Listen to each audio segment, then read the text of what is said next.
I'm here with Paul Lukowicz at the Future Emerging Technologies in Budapest.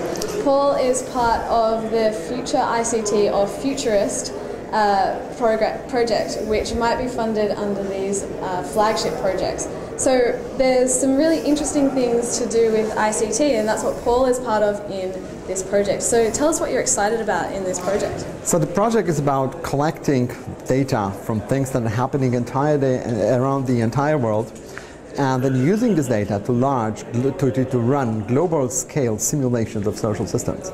So it really involves huge amount of computing power, because you have to imagine that you would like to run a simulation that has like billions of agents, each corresponding to a single human being.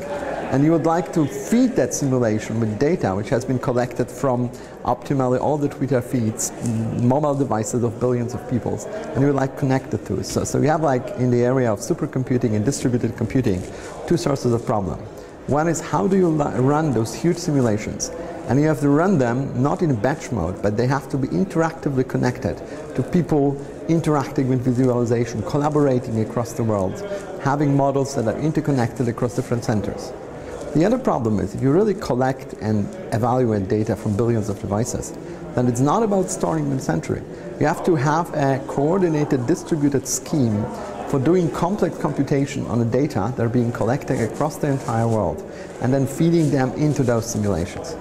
Okay, so what sort of stuff do you hope to achieve? What kind of insights do you hope to gain from collecting all of this data and then modeling it?